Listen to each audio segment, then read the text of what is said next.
right, and we are live. Welcome back, everyone, to another episode of the Endless Report, the first episode of 2023. Happy New Year to everyone who I may have talked on the last episodes or haven't seen since then. Welcome back if you've watched or not in the past, but we are super happy to have you here in the new year, 2023.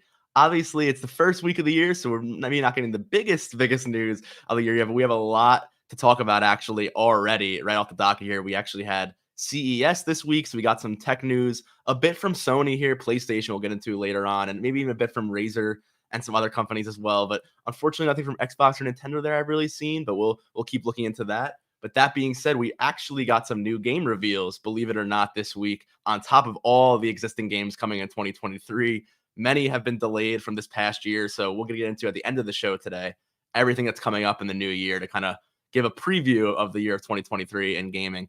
That being said, I'm going to start it off as usual pretty quickly here by getting into our first story. So this comes of way of a new game reveal, brand new game reveal, one I did not expect this week, and that is Payday 3. So if you're not familiar with the Payday franchise, it is a bank heist kind of bank robbing game. I haven't played Payday in a very long time, but I did play Payday 2, I believe, back on Steam when that was first released. I want to say it's been maybe 5-10 years. I may have to look that up as we're sitting here. I just as I thought about it, but it has been a while since the last Payday game for sure.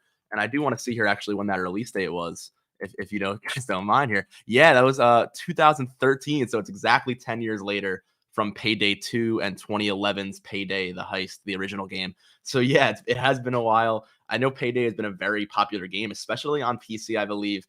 I still see people playing that to this day. When the Steam Deck just released, I saw people playing Payday 2 on that as well, trying it out. So definitely is a long-lasting, popular game, and obviously it's getting a bit of a refresh here with Payday 3, the full sequel. So without further ado, I will play this trailer very briefly here in the background. So you can see right off the bat there, the Manhattan skyline. You see the Freedom Tower there.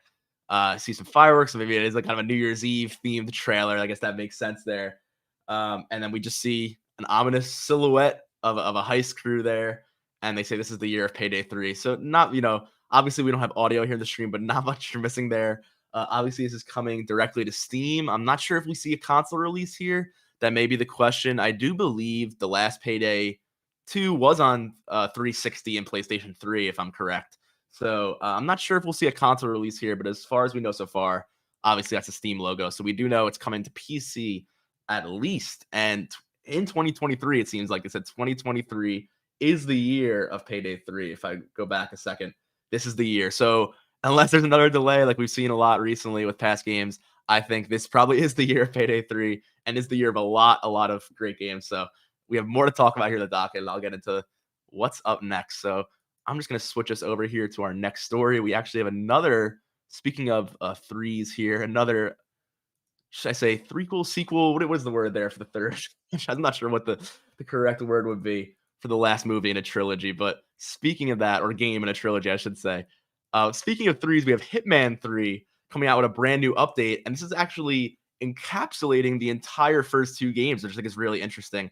So if you're not already aware of the Hitman kind of structure, the way this game is structured, many of the missions of this game are kind of compartmentalized, I guess I would say, into separate files of these mission types. So a lot of times you'll download DLC for Hitman 3, and they started off by giving, the maps and the old missions from the original games, and you would download these as kind of DLC missions. And I may be misconstruing this myself. I have not played Hitman 3 in a while. I believe, the demo, and I played a bit of Hitman 2 as well. So I may be a little off here at exactly how that works, but essentially the game was created in mind to have the first two games missions be built directly in and be able to be imported in.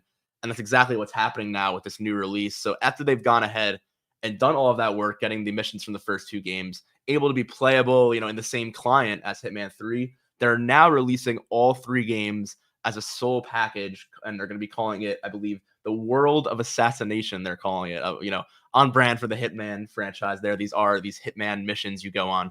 But that being said, I think it's a very interesting move here, as we see a lot of games have longer life cycles, I guess is the only way I could say it, with live service titles, with other games that are sequels almost coming out. Like, for example, Overwatch 2 is probably the most relevant example here, basically coming out as a new update for the original Overwatch. Some fans did have a bit of ire there, as they did reset a lot of things that were from the original game under the banner of the sequel. So there are positive and negatives, I think, to when some things like this happen. I think overall, this is a very positive story, in my opinion, especially on this Hitman game here, to have all the games in one central location. That being said, they are taking down, I believe, Hitman 1 and 2. So both of those games are being removed from storefronts as of January 26th, I believe it says here. And all the modern Hitman games will be part of this new, modern trilogy package for $70. Of course, new if you have not bought the game already. They're going to charge you full price for a new game there. That being said, I believe if you want to get ahead of that, maybe you can go purchase Hitman 3 right now. And I believe you will be getting that upgrade. I do want to check here to make sure this is not, I believe, only on Steam, but it does say here that if you do own Hitman 3 on PC and you want to get the new package cheap, it's 65% off in the Steam winter sale. So I don't know about the PlayStation holiday sale right now. I know that's still going on, and Xbox, I believe, had a holiday sale as well. That might have been ending this first week of January, so I'm not sure exactly what's happening there. But at least on Steam, you can get it for a really, discounted price at least, and kind of take advantage of that before they all get packaged together, for that $70 price tag. That being said, there's not much else I really have to say here. Other than, this is notable. It is purchasable for $30 if you already have the base game and you just want to purchase this expansion that includes bits of the Hitman 3 Deluxe Pack, it says, as well as another Hitman 3 collection here, probably another DLC collection, as well as the Hitman 2 expansion pass. And then, of course, you get all the content from the first two games. So I think it's a very interesting move here. I'm very excited to see. I mean, I'm sure for Hitman fans, it's very exciting if you want to have it all kind of consolidated in one place. But I'm excited to see, what other games do things like this in the future. How, the more we get with, larger games, different, file sizes, different things going on with the architecture of these consoles, what kind of things we could store, how we could preserve older games instead of having them, be left back on older hardware. We talk about backwards compatibility a lot in this industry, of course, and the preservation of older games. So to think about these, these modern repackagings is a very interesting new take on it. I know a lot of people, and especially this is in the film industry as well, when they have, re-release DVD packages or, a director's cut, especially something like Star Wars is a great example when they had all those different George Lucas's cuts. People were still saying, I want that original, cinematic release, or I want this version or that version.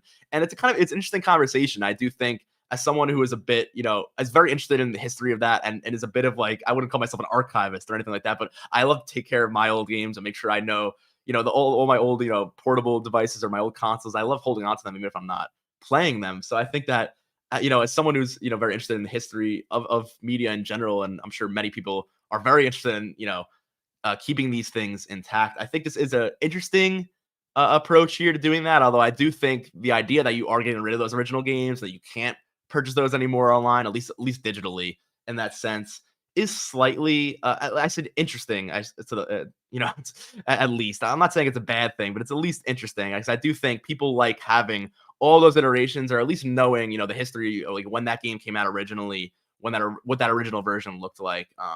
There are things like that all the time, especially in gaming, when you have things like patch updates that change the way a game works completely.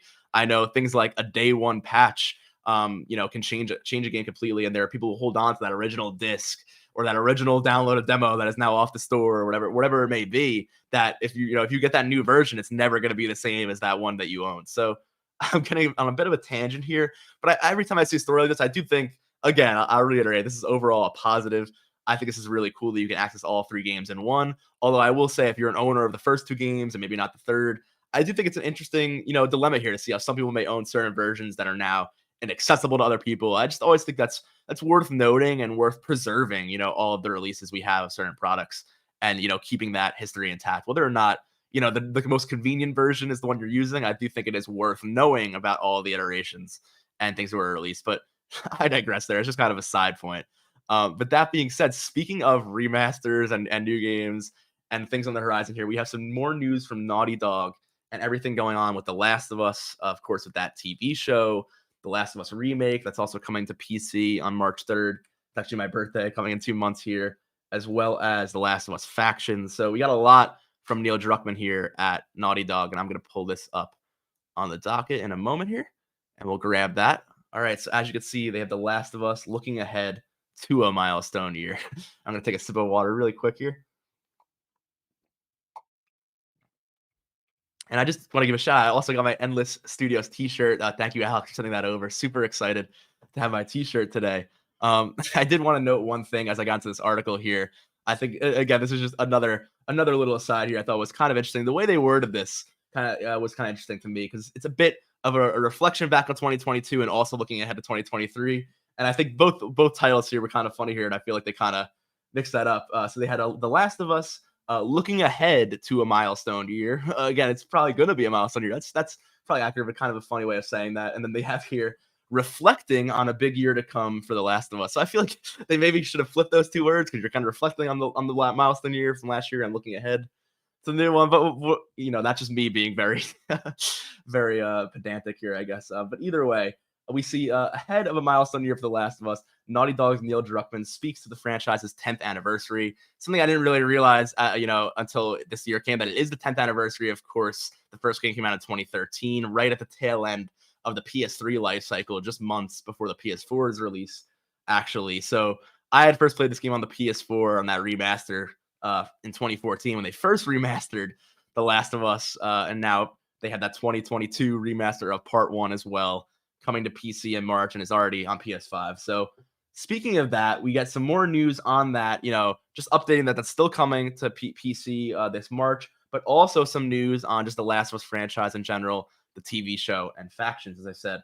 So Neil Druckmann says here, The Last of Us turns 10 this coming June. And though that decade feels like it flew by, we have treasured every moment of your support and love for the series since they debuted. Just kind of moving on here, because they're very much just thanking the fan base. And not that I want to skip over that, but I do want to get into the news here. He does say, we are so proud to share that the entire Last of Us franchise has sold more than 37 million copies as of December 2022, which is a very notable figure there.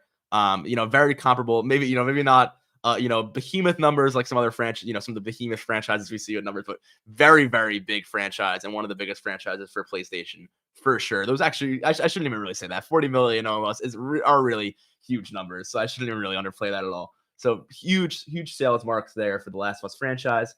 That being said, they said they're very grateful that these stories have been enjoyed by so many people. But even as it turns 10 years old, they said it's just beginning here. We have the PC version, the original game coming on March 3rd, of course, and is now released on PS5, as I said. We also have the 10th anniversary coming in June, so I'm sure before then, they're saying we're going to see a lot more about the franchise leading up to the 10th anniversary. So given the first year of 2023, hopefully, we'll see a lot more news, hopefully on Last of Us factions, and we'll get into that in a second. So, of course, I just will reiterate here, the Last of Us TV show is coming next weekend. So maybe I'll talk briefly about that next Endless Report, because that'll be a day or two before it premieres.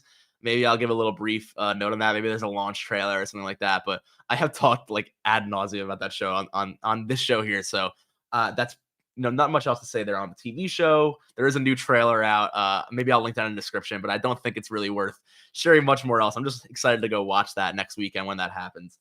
That being said, we did get some new updates on Last of Us factions. So if you're not aware, the Last of Us factions, as we're seeing some new concept art here, this is brand new through this article, is that rumored, I shouldn't even say rumored, that delayed multiplayer component to The Last of Us Part 2. Of course, the original Last of Us game had a factions mode, multiplayer, that was attached to the game. Much more smaller, I believe it was 5v5 multiplayer gameplay. So it was player versus player. You had very limited resources, just like the main game. It was a bit more slow paced, but more tactical, and you really had to strategize, what angles you took, and the listening mode, other players could be aware of you, so it'd be really, really quiet, really stealthy. And overall, it was a very, very fun multiplayer mode, a very unique multiplayer mode, and I think a lot of people really liked it. There's still people playing factions to this day, actually. Although I will say it probably is hard to recommend going into that game now, as it is, a very high, like difficulty cap. There are people who've been playing for literally 10 years since 2013, are in the hundreds of their level. And, I think it's a very tough mode to get into if you're just starting The Last of Us. I mean, if you have played the first game, if you've got into Part 1 here at the remaster, or you're playing Part 2, maybe it is, doable there as you're familiar with the gameplay. But that being said, it is, I think I'm more excited to see the new factions mode, which is much more than just a multiplayer mode. And that's what we're seeing here. So, of course, as I mentioned, that was an add-on to the original game. It was supposed to be an add-on to the second game as well. But apparently, they were expanding these ideas here. It was becoming bigger and bigger, and it just got big enough that it became its own project. It kind of makes me think of some other, maybe this didn't happen exactly in Naughty Dog, but how they, things they've done with Uncharted, their multiplayers, their expansions, how they started growing and making these larger, bigger projects. Something like Uncharted Lost Legacy. I'm not sure where the original development was there. If it was, I think it might have been a DLC for Uncharted 4, and then ended up making it bigger and bigger in its own full game, which was so awesome.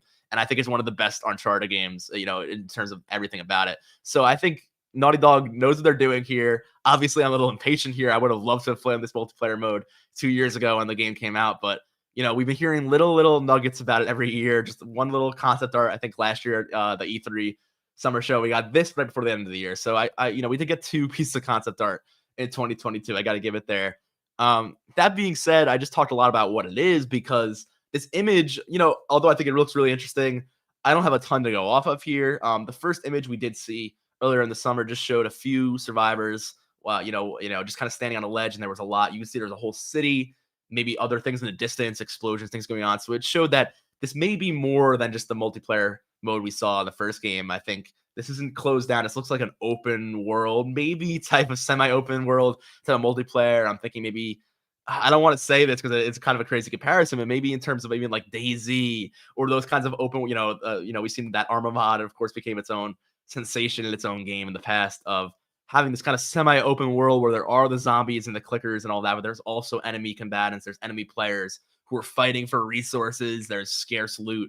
I feel like that kind of game could really, really work well with the factions mode or The Last of Us. I have a feeling this is one of those live service games Sony had talked about. They said they had 10 live service games in the works recently. I think this is one of those. I think it's going full-fledged, semi-open world, customizable character, live service cosmetics and upgrades you can buy, and then focusing on the in-game, mechanics of maybe some sort of loot system. I definitely see this as more of a survival, large-scale open world type Last of Us product. And that being said, seeing a cruise ship here, seeing these different environments, it looks like it to be a West Coast based game. That's one thing I am wondering on here. I may have to relook at that first image as well, but this could easily be East Coast as well. I'm thinking maybe this is either Miami. So I've lived in Miami for a few years, and I feel like this looks very much like my South Beach and all the cruise ships coming in across. But again, maybe not with the road right here. This is very worn down and post-apocalyptic, so it is a little bit more difficult to discern here just from the palm trees. But that being said, I'm not a palm tree expert. I know there are differences in terms of the West Coast and East Coast trees.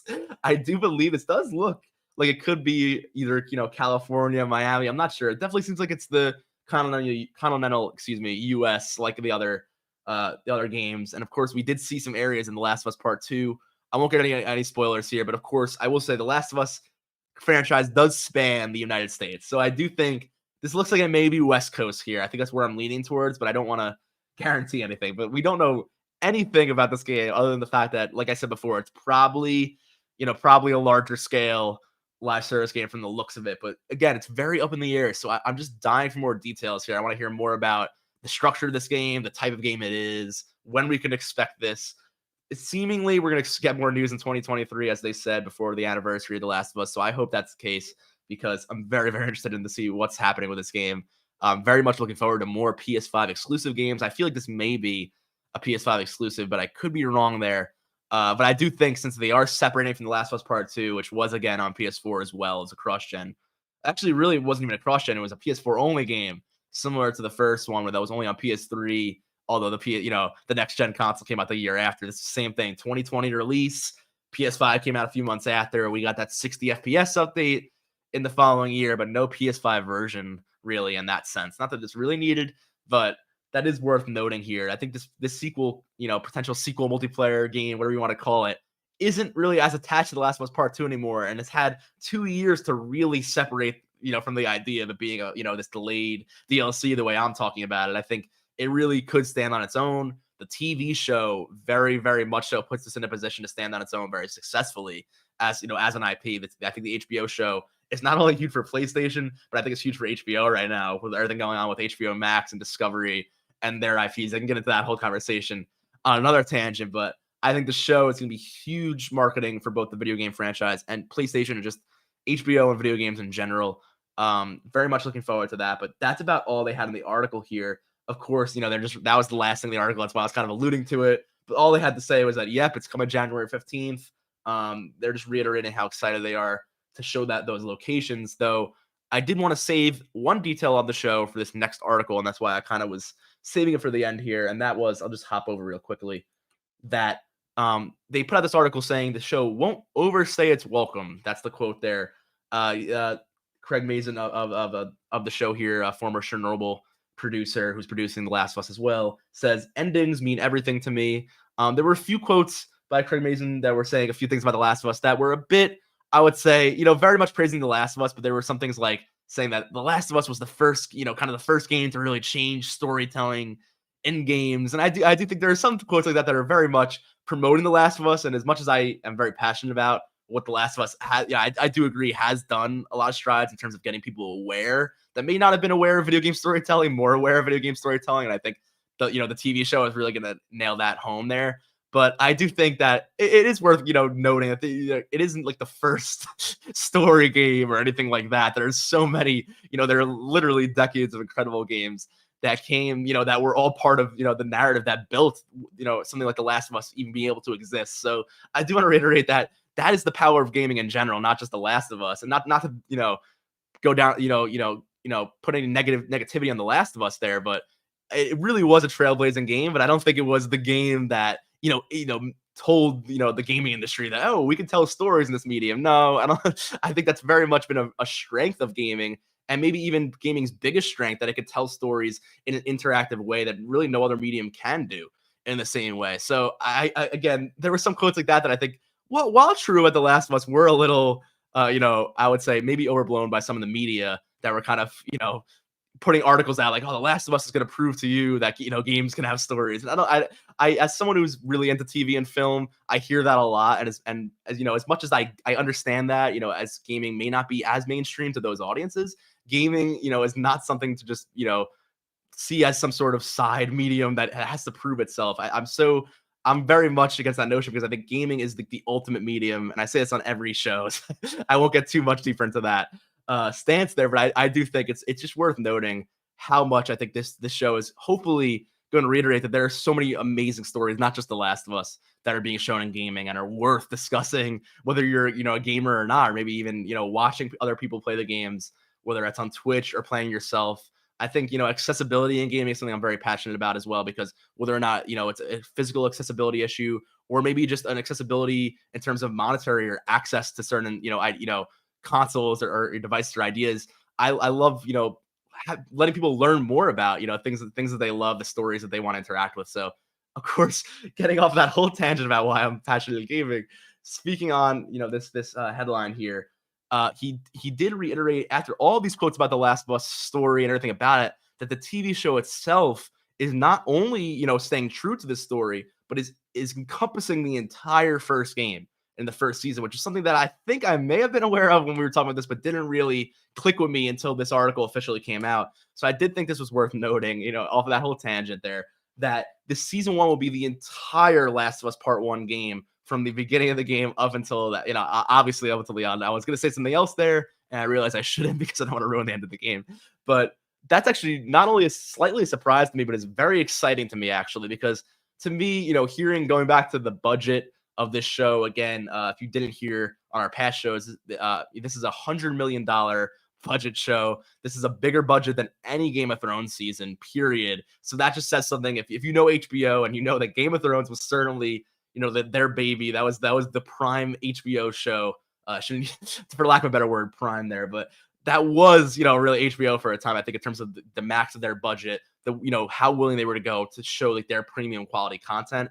And to give that to The Last of Us right off the bat for a full first season, which is essentially, I almost want to say mini series, but it's a full season. So almost like a supersized mini series of the entire game in one shot. I think it's really exciting. It's almost like here they're making like a long movie, or again, I'm trying to, give an analogy here, but to see that whole season is going to be fully encapsulated. There's no worrying about, these other threads, or not to compare to a show like The Walking Dead just because it's zombies, but a show like that where it's like, oh, we're gonna spend a whole season based off of just one comic book from the source material. That really is a small portion. There were a lot of pacing things with that show that did a lot of things differently. So here, The Last of Us is like, nope, we're gonna do some things new, some things different, but we're staying true to the story, and we want to tell that whole narrative, the reason people love that narrative, that whole one shot in one season. I just think that's super exciting. Really cool there to see that. So I'm wondering for season 2, they said they are planning on maybe expanding it depending on the first season. Do we see an immediate time jump? Do we go jump, right to Last of Us Part 2? Do we see maybe an in-between season where we see maybe what happened in between the first 2 games? I think that could be really interesting there, but we'll wait and see once the season's over and that discussion probably kicks back up, depending on how they portray the first game, where they leave it off. Maybe there's some sort of cliffhanger. Maybe they do something different here than the original game. So who knows? But I think it's really, really cool to hear that. Again, that's really all I wanted to note from this article here. It's just much more promotion for the show, and we've talked a lot about that. But considering it's the first full season, I do think that was very much a notable article here to point out. So that being said, I do want to move on to the rest of our stories here. We're going to get a bit into what happened yesterday, or I should say Wednesday night, rather. With some Sony CES news and also some NVIDIA CES news. I believe we're going to start with NVIDIA here. So I'm going to move over my docket, and we actually got a new RTX series graphics card. So pulling this up here, of course, NVIDIA officially announces the RTX 4070 Ti desktop graphics card. So, of course, the 4000 series has been out for, some time. We have discussed on the show a bit about what's been going on in NVIDIA, notably what happened with EVGA a few months ago. Also, just the graphics card market in general right now, with all of, the price, the kind of the price gouging, unfortunately, the scalpers and everything that was happening there, where GPUs were sold out across the market. You were paying a lot of times double, maybe 1.5 times the market price if you wanted a GPU this past year or so. Thankfully, post-COVID here, as we'll get to it a bit with console sales and console shortages as well, we're seeing a lot of remedies to those situations. We're seeing a lot more in terms of the lack of the shortages there. We're seeing that scalpers now, or there was actually an article this week that I didn't include in the show, and I thought was worth noting that they are, for them, they said, quote unquote, graciously lowering their prices back to stock, retail price, because they can't sell these anymore for a premium. People are either able to buy them retail price or have to buy from these scammers. So now, of course, I shouldn't say scammers. These are scalpers is the word typically used when these people, buy dozens and dozens of these cards. So there is a bit of a market, influx and shortage going on with all that happening. I'm not the biggest expert in terms of that. But that being said, these 4000 series cards were super, super expensive, especially the 4080, 4090. People, even the 3000 series cards, still very expensive. Well, depending on what you're looking at, it seems like that's being remedied right now, as I just said. So that's a good thing. But that being said, we also get a new, contender here in the mix to kind of help out, round out the market here. So the 4070 Ti, they're saying, is comparable, not just comparable, but actually an upgrade to the RTX 3090 Ti, the top tier of the 3000 series. So obviously the 4000 series, the 4080, the 4090 are also upgrades here, are slightly more powerful than the 4070 that's kind of coming in here. I should say clocking in here, no pun intended. But that being said, this is kind of like the mid-range there. If you had a 3000 series, I'm not assuming you probably want to upgrade super, soon. If you have a 3090 Ti, I'm sure you're probably fine at the moment with that. But it is kind of a middle ground here. And if you haven't bought any cards, in a few years, this could be a good option for you at a cheaper price point than the higher end of the 4000 series. That's what you're looking at right now. That being said, they did, of course, have, a bit benchmarks here. They showed over, in comparison to 3080 Ti as the baseline, or 3090 Ti rather as the baseline. Excuse me there. If I could try to make this a little bigger, I know it's always a little wonky with the zoom here, so I usually try not to. But I can see enough here. As you can see, we have a few games. We have F1 2022, Warhammer 40K, Marvel Spider-Man, Cyberpunk 2077. You see the biggest bump there of about 30 FPS. I want to make sure that's actual. Is that FPS there? It just says relative performance, and there's increments of 1.5 to 3.0. So I'm not sure exactly how they're scaling out. Maybe that's clock speed. I'm not sure if that's very clear in this RGN article here, but then again, it does give you a relative inclination of the power difference there. Obviously, a slight upgrade overall across the board over the 3090 Ti, but nothing, super crazy, I'm sure. So, it is notable there. Here's just a quick look at the 4090. I'm not sure why that's the only video they had probably available. But that being said, it is worth noting, one of the biggest announcements at CES this week. Also, I did want to note, just because we are talking about RTX cards and a bit about, ray tracing and DLSS, I wanted to talk about that a bit more here. we got another trailer this week for the game Atomic Heart. So this is something we talked about very briefly. This is actually, I believe, coming from a Russian developer who had to flee Russia during the Russia-Ukraine war. So kind of interesting story there. I believe, I'm not sure where they're looking at. They might be in Ukraine now. But this was a very interesting story from Xbox last year. But I wanted to speak on this game just because not in the game itself. Not that I'm not nerding the game. I believe it comes out in February 21st, 23rd. I want to say. I'm not sure. February 21st. There, I figured it'd be on the bottom of the video. But they had this trailer here alongside NVIDIA specifically to show off ray tracing and DLSS 3.0. A lot of people are quick to point out saying, I hope this is actually how the game looks, because it's one of those scenarios where if this is actually how it runs, it is really, really impressive.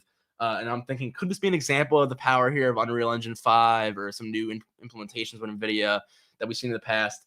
I'm not exactly sure, but I want to play this in the background for a second, just because I do think, and again, it will defeat the purpose here if it's 360p. But if we can get this, streaming at a certain rate here, just to show off the lighting really briefly. But I'll leave it here and I'll let that run from now on. But here you can see this gunplay with this electricity, these particle effects, these lasers, the fire here, the ice particle effects, a lot going on, a lot of particle effects, a lot of lighting stuff going on here. That shot alone there is crazy. So I do think this game looks very interesting. I don't know too much about kind of the lore and the story behind the universe here, though I am kind of curious. I believe this is coming to both PlayStation and Xbox, though I do think there's a lot more Xbox and PC marketing around this game there. But that being said, just showing all the lighting here, the reflections. I believe this is running on Unreal Engine 5. There were some rumors that this was still on Unreal Engine 4, at least as of, I believe, a year or two ago, though I believe that the switch to Unreal Engine 5, as a relatively recent ask there, and it is also, I'm not going to speak on, an entire development team about how easy it was to transfer their game from Unreal Engine 4 to 5. But as we've seen in the past, with a lot of games, the Unreal Engine transitions aren't always, the craziest, most detrimental undertakings. Usually they are. Unreal Engine is pretty suitable to scaling things up and keeping most of the same project into the new version without it being, I'm sure there, again, I'm not that development team there. There's definitely some work involved in that, but I do think it's definitely a possibility that they went ahead and did that conversion Unreal Engine 5. I don't think it's out of the realm of possibility there whatsoever, but it remains to be seen there. But if that is the Lumen and Nanite technologies and we're seeing some of that, very interesting. I'd love to see more on that later on, but that about does it for just, all of that NVIDIA and, kind of the tech side of some of those announcements at CES. So I do want to talk about CES's PlayStation showcase, which I think was probably the most notable in terms of gaming showcases at CES this week. We didn't really see much from Xbox there. We did get a bit from Xbox on some of their social initiatives and some of, they did have some comments on accessibility as well. But speaking of accessibility, it really was PlayStation this week that had the biggest story there. We'll start off with that, which is Project Leonardo. So this is one of their first announcements of CES this week, and this is their own version of something very similar to what we talked about with the Xbox adaptive controller and some other adaptive controllers, to have I shouldn't say fully, but a highly customizable, adaptable, accessible controller system. Adaptable, accessible, different way. I'm probably saying the same thing there, but this is really, really, really cool, especially for those gamers who may have trouble using a PlayStation controller, whether it is a DualSense or maybe in a keyboard and mouse, whatever, input that is applicable to the PlayStation right now.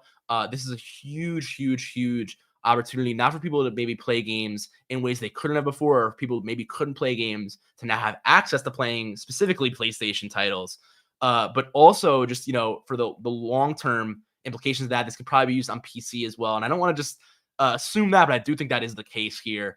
Of course, having this both on the Xbox and PlayStation side now is just an overall great thing for the industry. I think maybe we'll see some more from Nintendo in the future on that as well, although their controllers are, with motion controls, I shouldn't say that. There are, I'm sure there are limitations to any type of control system, and having options here to make it accessible to everyone is really the key feature here. So just getting into a bit about how this control system works. Of course, as I said, this is designed not as a new pro controller thing. This is designed for anyone who may need a new accessibility controller, whether it is different disabilities you may have physically being able to hold a controller or game, or whether it is just, different abilities being able to handle the main controller, whatever it may be that you can't use a normal controller here. These are opportunities to use accessible and adaptable platforms. So the idea here is this isn't just one other new way to control the system, but that you could take these buttons and these inputs and kind of morph them, switch them to fit your needs specifically. Specifically how you need to play, or maybe a specific game you're trying to play and how you want to interact with the buttons. This is very fully customizable here. So we'll get into exactly how that works. As I said, every button here has a bit of a customizable feature. They did say they are a bit preliminary. This is still a code name, Project Leonardo project. So there's no official product name here yet. So they're a bit, I will say, hesitant to give super, super detailed explanations here, but they do get into it a bit, especially on this video as well. This was built through collaboration and advisement from experts and organizations like Able Gamers, Special Effect, and Stack Up, who are all helping with accessibility and helping to consult, in gaming and make products like this, more, available and accessible to all gamers. So really, really cool stuff here. Again, not much else I could say on the customization here, other than, just it's really modular. I guess it's the only word that's really coming to me here. I'm trying to struggling of another way to describe it, because again, as modular would imply, as you can see here, you can really switch out these paddles in many different ways you want. You could even switch out what the inputs are here, it seems like, with these different caps for what you want each input to be. You also see it looks like they have these extended paddles where you could probably extend some of these buttons out to make them more reachable in certain circumstances. So you can see here a quote from the article: players can use these components to craft a wide variety of control layouts, as you can see here. Quote, and the distance of the analog stick from the gamepad can be adjusted, as you see there, to suit the player's preference. These components allow players to find a configuration that works for their strength, range of motion, and particular physical needs. So you can see here, again, as I've been showing that picture of these options, they have a little more in depth here on the button mapping. So as I said, the controller's buttons can run any supported function, and multiple buttons can be mapped to the same function, actually, which is very interesting there.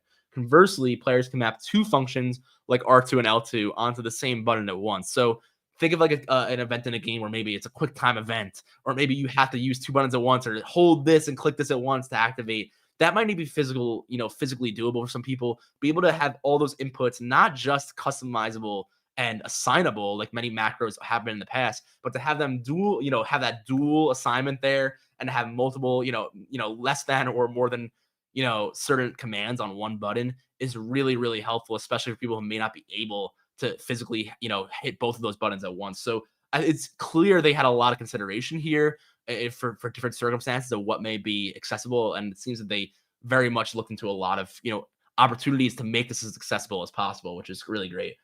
Speaking on that, they also have control profiles, of course. So, for example, like I just said, if there's a certain game maybe that throws a certain button combination at you that you may need a certain profile for, but then that may not be applicable in another game. This is something we see on a lot of pro controllers in the past as well, which I'm very happy this is also being implemented here, because it makes so much sense to have different profiles for different games to accommodate different control styles depending on what type of game you're playing. So, of course, they said players can store their program button settings as control profiles and easily switch through them between pressing the profile button directly on the controller.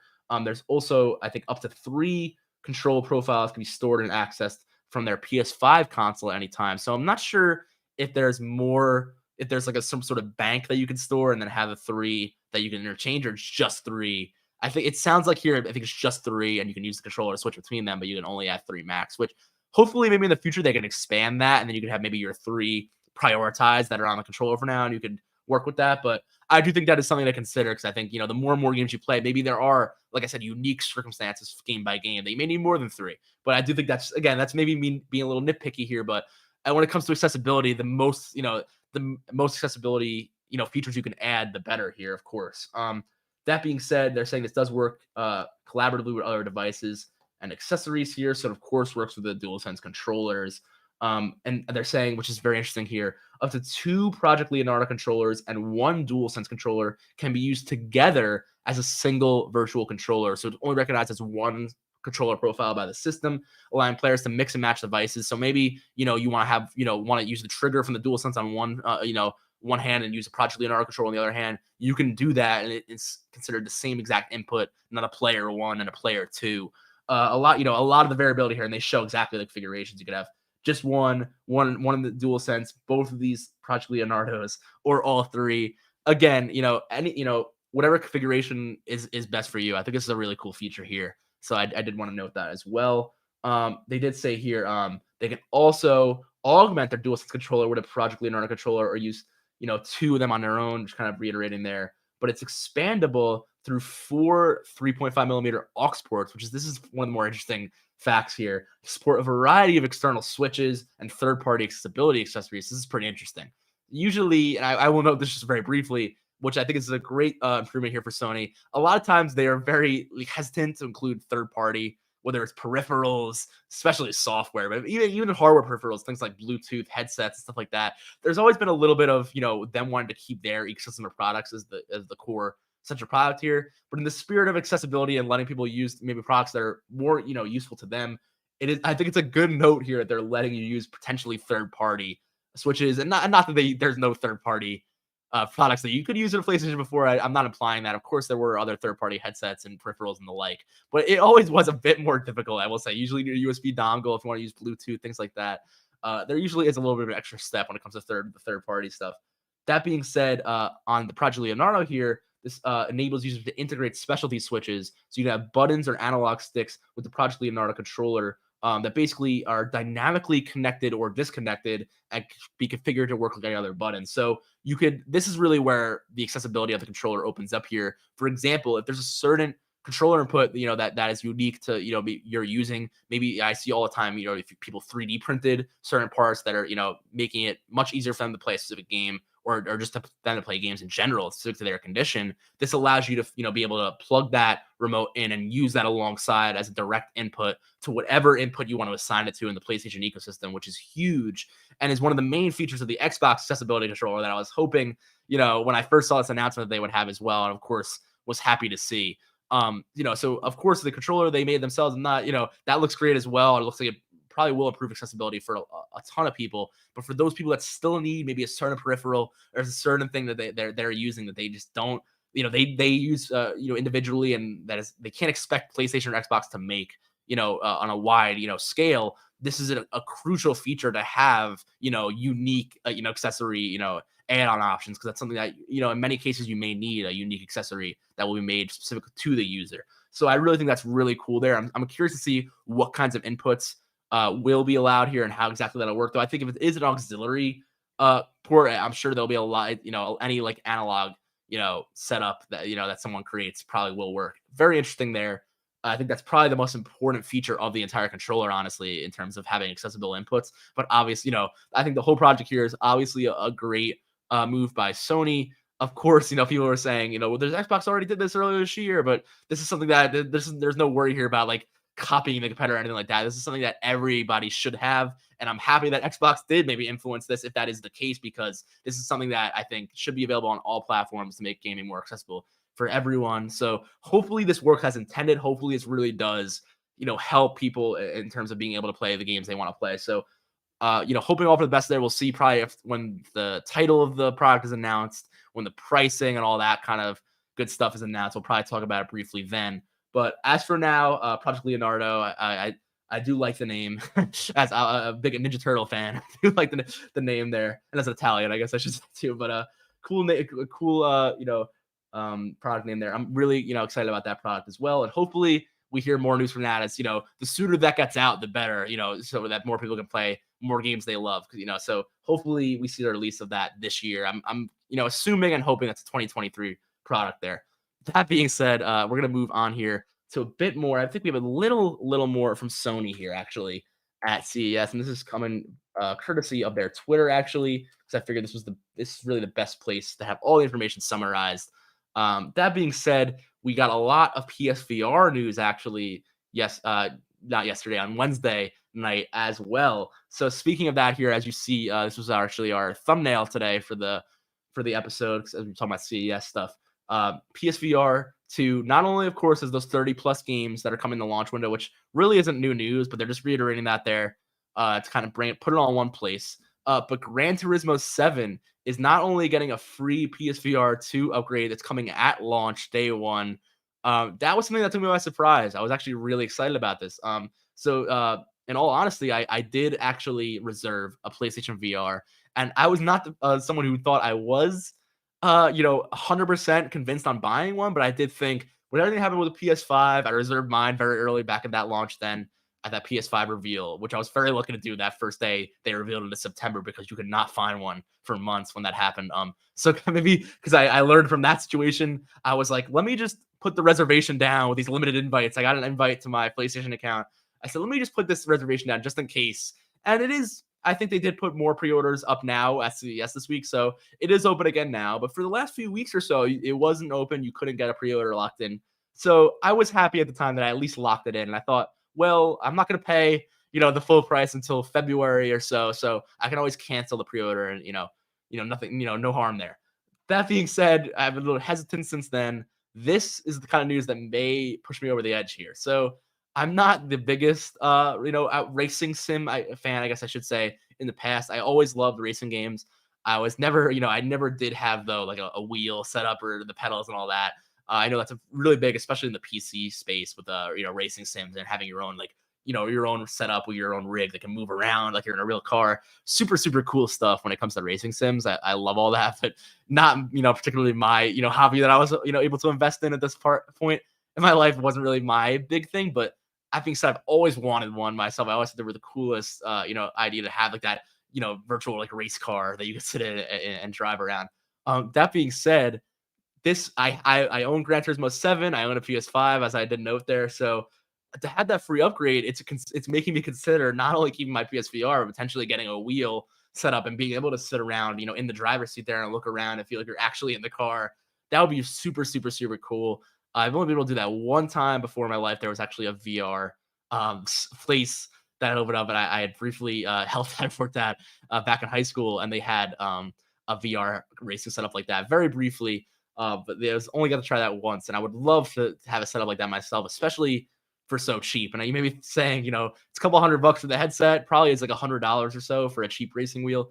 Not the most cheap purchase. It's definitely an investment there for sure. And I would agree, but especially in terms of not only racing sims, but in VR, let alone a VR rig on PC, a VR headset set up, maybe plus a rig and a wheel, the whole like the seat that that bumps around and all that. You're looking in the thousands there at least for sure. So to not only have a PSVR 2 headset that probably is equivalent to like a $1,400, $1,200, PC VR headset, come out around $500, and to also be able to do a racing sim setup, I think Sony sees what they're doing there. They see that as kind of a marketing tactic, and a very smart one. I'll give them to promote maybe a really cheap yet high quality version of a racing simulator type experience in your home. Very, very interesting there. I think Gran Turismo 7 is going to have a very long lifespan. I think we'll see that evolve over the PS5s. You've seen Gran Turismo games in the past. They do tend to last for some time and grow bigger and better. So I think this will be a great, approach to Gran Turismo 7 as like more of a live service title. I'm sure they've been working a lot on that VR version. That's why we maybe haven't seen as much from Gran Turismo in the past year or so as we may have expected. Of course, it only launched this March, so maybe I'm asking too much. But to see that they're coming out in less than a year later with that full VR upgrade, super cool. Hopefully, we'll probably see more in-game upgrades to the game as well. But thankfully, as someone who's played GT7 to a good extent now and has a bit more knowledge in terms of just cars in general and that game and realistically driving and not slamming on the gas and learning how to brake realistically in those race sim games, this is really exciting me. So, to be able to jump back in with all that I've done in that game and all that I've learned and now, play with a real, maybe get a real wheel and real, fuel pedal and everything and use that. So something I'm considering, again, kind of a tangent there on my own personal thoughts on it, but I think it's a really, really cool announcement. And it was kind of the core of their PSVR announcement yesterday because that was the only new game they announced. Besides, and we should note here, of course, at the end, Beat Saber, which of course was something that I already just kind of expected. Maybe I shouldn't have, as it is a PlayStation, and I'm not sure if I would expect an IP to come there, but I almost thought that if you're gonna have a VR headset in 2023, you're probably gonna get a version of Beat Saber ported. So this almost wasn't even news. I was like, oh, there we go. We're getting like the news we should be getting for PSVR here. And I shouldn't say it like that. Of course, that's very exciting if you're a Beat Saber fan.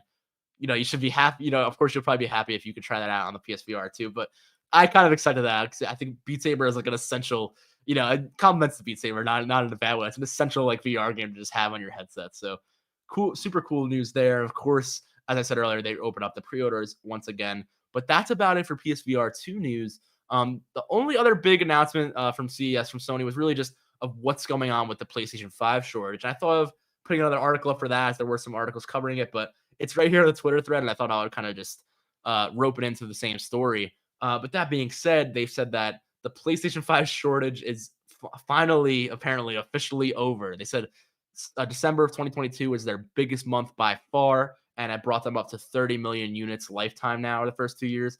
I believe that's slightly less than the acceleration rate of PlayStation 4s at the time, just because I do believe that the demand, the supply and demand issue was not as dire back when the PS4 launched. Of course, there's always that issue when a new console launches of everybody wants to go and buy it. It's getting sold out. But given obviously, the events of 2020, these consoles launched in the midst of the beginning of the global pandemic. There were rumors they may not even launch that fall after COVID, happened in March. So the fact that they survived all of that, they got through it.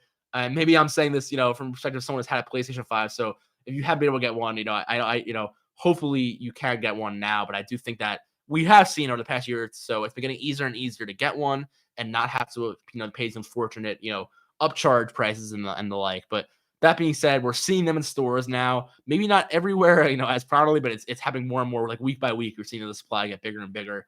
The demand and the supply issues becoming less and less of a factor. And of course, as Jim Ryan said there at CES, it's been the biggest month of them by far since the launch month, even bigger. I think maybe even bigger than their launch month. It's the biggest month they've had of sales, period. So we're going to see, PS5 continue to grow here. I think in terms of sales numbers, demand is still gigantic. I think, for the next few years here, we're going to see a lot of birthday presents, Christmas presents, all stuff like that. People getting PS5s in the holiday season, of course, it's usually the biggest season. So December makes sense. But I do think that we're going to see, even month by month, a lot more growth here. Maybe not even, wait until next holiday season or things like that, because the demand issue really has been prominent. I think the more and more people realize they are out there, you can get them, the more and more people are going to go out and acquire them. And of course, with some big exclusive games this year, which, that's it's love it or hate it, exclusive games tend to sell consoles. That Spider-Man release this fall is going to sell a lot of numbers. You're going to have a lot of, I think, kids and adults, alike, all wanting to, maybe purchase a PlayStation to go play Spider-Man or a game like that maybe not have a PlayStation yet. So there are, a lot of, factors here for PlayStation in 2023, but I think they're probably going to continue to grow. It seems like it was a good, a great 2022 for them, especially all things considered with, shortages, delays, everything that's gone on. Really was a good showing from them this year, especially in relation to the, unfortunately, the not, as great showings this year from Xbox and Nintendo, unfortunately, in terms of like big game releases. But 2023, of course, is a year of the, recovered delays, I should say. 2022 had so many games delayed. So that's all. I think we're almost in the rear. That's almost in the rear view here. But that being said, we're probably going to move on to our last thing on the docket here. And as well, I'll move that over. Bear with me as I get to our next story here. And this is, as I just said, a preview of what we want to see, or what we're expecting to see here, rather, in 2023. So I'm pulling this up here. It's a tweet from IGN. And I was actually planning on doing this first show today, just discussing what I was anticipating in 2023, given it was our first show of the year and all that. But that being said, IGN posted this story. I believe it was yesterday, the day before, and I was like, oh, that's kind of. I was just gonna make my own PowerPoint, but I not to be lazy here, but I really should just show this one because they did a really good job here, of summarizing everything in chronological order to a really good extent. So I do think it is worth going over this list very briefly, and I don't want to spend another like half hour going through every single game. I'll try to be very briefly here, as we have about 10 minutes left in the hour, and I think we're gonna wrap around the hour here today. So we're just gonna briefly kind of wrap up here in the next couple minutes or so on the show, going over some of these upcoming games in 2023. So that being said, right here in January, we actually have a couple of big hitters here right at the end of the month. We have Fire Emblem Engage, Forspoken, the Dead Space remake, and then we have, getting into February, we have Hogwarts Legacy right off the bat there. So the first couple of games there, we're already in the beginning of 2023, having a lot of heavy hitters, some big games here, which is pretty exciting. That being said, of course, as I said, February starts off with Hogwarts Legacy. Again, that's only on next gen, I should reiterate, because as of last week, that was delayed on the older generation of consoles. So on PlayStation 4 and Xbox One, you're not getting Hogwarts Legacy until, I believe, May now. And I'm not sure if they noted that on this list, but probably not. So keep that, that little asterisk there on Hogwarts. Keep that in mind. That's only next gen in February. That being said, Wild Hearts. We talked about the show Atomic Heart, which I hate to say, but I often get those two titles mixed up because they're releasing very closely to each other. Yeah, and slightly, the heart in the title. Maybe they're not that similar titles, but for some reason they're kind of throwing me off there. That would just how similar they were in release dates and that. So I almost said Wild Hearts we just showed on the video, but no, that was Atomic Heart earlier in the show. But yeah, those two end of February there, as well as Horizon Call of the Mountain, which is notable on February 22nd, because I believe that's also the PSVR release date in general. So we are going to see PSVR 2 rather. So we are going to see a lot of games released on that February 22nd, probably, as well as believe 30 total games in the launch window. So I guess that gives them a month or so around the PSVR 2. We'll see there. But again, kind of speeding up here. Company Heroes 3, Sons of the Forest, very notable. Kerbal Space Program 2, early access. Congratulations to Kerbal Space Team there. Octopath Traveler 2. The day before, Wolong Fallen Dynasty. That's getting a lot of coverage. That's also on March 3rd. And I will note The Last of Us Part 1 is also releasing on March 3rd there on PC. And I'm remembering that because it is March 3rd is my birthday, so that's a little just me remembering the date, but also remembering the date of The Last of Us because of that story earlier. March 9th, we finally get the release of Skull and Bones. I wanted to note this one because we talked a lot about Skull and Bones on the show. We're talking a lot about releasing at certain points during certain years and then getting delayed. So it's kind of been a long going discussion on the Endless Warrior. So excited to see how that finally releases from Ubisoft there. Then we also have Bayonetta Origins. That was something we talked about, I believe, back at Summer Games Fest. It was kind of an interesting announcement, one not really expected in terms of the style of the Bayonetta games, but fans of that series, I'm sure, are excited for that kind of like prequel story there that game's telling. That being said, I'm going to move on because I think we have 2-3 more screenshots of this list here. We have Star Wars Jedi Survivor on March 17th. We talked a lot about that one. Resident Evil 4 Remake, another big one. A lot of people are excited about that. Of course, if you're a Resident Evil fan, if you're probably very excited about that one. Crime Boss Rockhaze City. We talked about the star-studded cast on that one earlier back at I believe that was not Summer Games, but the Game Awards, of course. That was past month. Feels already long ago, but that was only an episode or two ago. System Shock Remake, very interesting there. That one as well. Excited to see how that one turns out. That's broadly in March. We don't know yet when that's exactly coming out. Dead Island 2. We saw some trailers for that one, looking really interesting. The Legend of Zelda Tears of the Kingdom. This is probably the biggest one that people are, maybe have forgotten about. Has a release date. That's next May. We don't know much else about this game whatsoever. We got 2 trailers with Link kind of falling out of the sky. Not really sure exactly what's happening, although I'm still this is terrible to say, I'm 80 or 90% of the way through Breath of the Wild. I never finished it. I didn't defeat, I didn't save Hyrule. So if you're a fan of Zelda, you're going to be like, oh my goodness, how did you not beat that game? Especially since I got so far through it with all the boss battles and everything. So definitely need to, pick that back up, pick my Switch back up at a certain point there with Legend of Zelda. But moving on here, we have Suicide Squad, Kill the Justice League, also in May. We talked about that recently with the Batman reveal they just recently showed. We have Street Fighter 6, all games we talked about here. Diablo 4, Final Fantasy 16, Forza Motorsport coming, and now we're getting into all of the dates here. That gets us through June.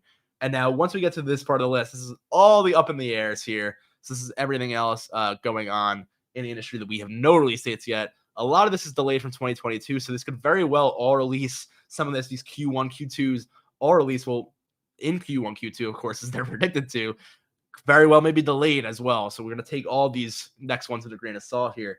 That being said, I'm just going to list this off as a list here. We have Forza Motorsport, Minecraft Legends, the spinoff there, Hollow Knight, Silksong, hugely anticipated by a lot of people, Homeworld 3, Redfall, big one from Xbox there, and Bethesda. We're curious around that, and Starfield as well, which will probably be the next one on the list here, I believe.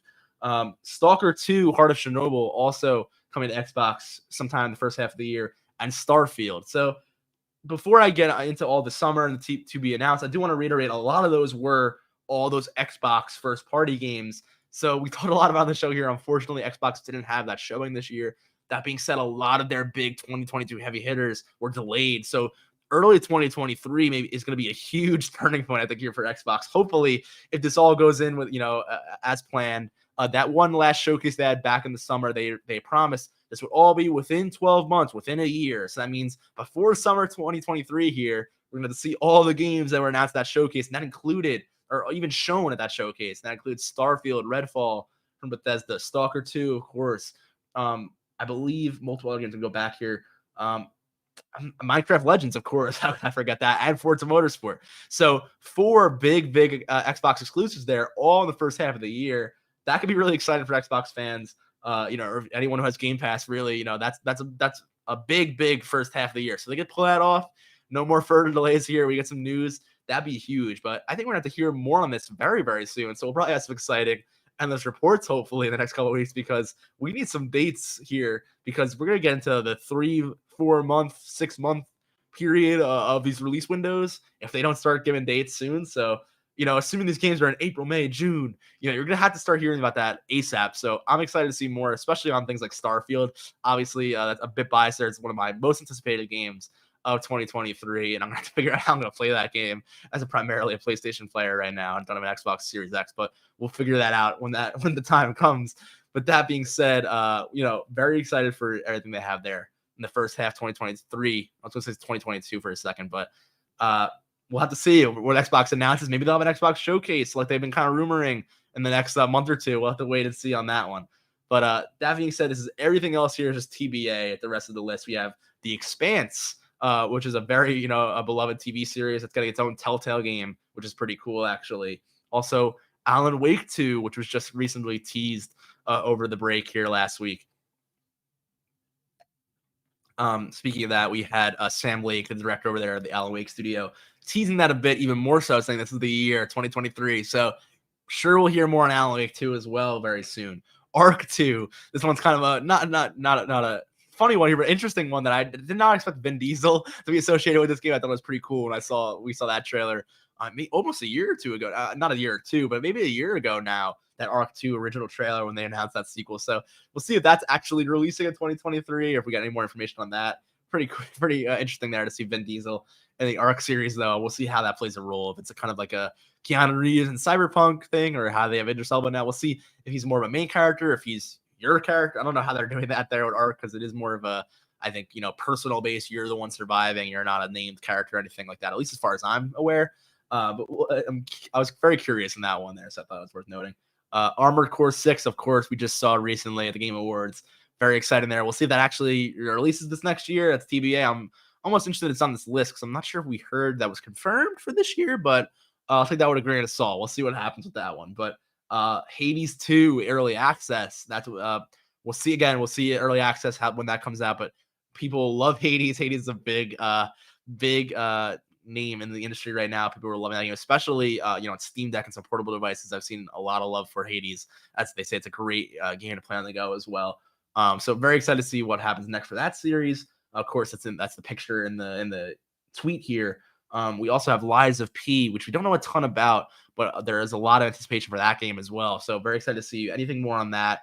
Of course, one of my favorites here, as I've said a lot, Marvel Spider-Man 2.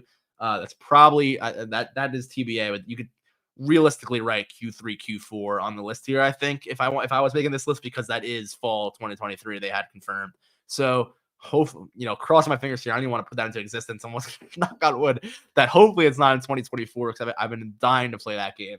But yeah, we'll see. That's definitely a Q3, Q4. I think is a fair guess there. Strong to say.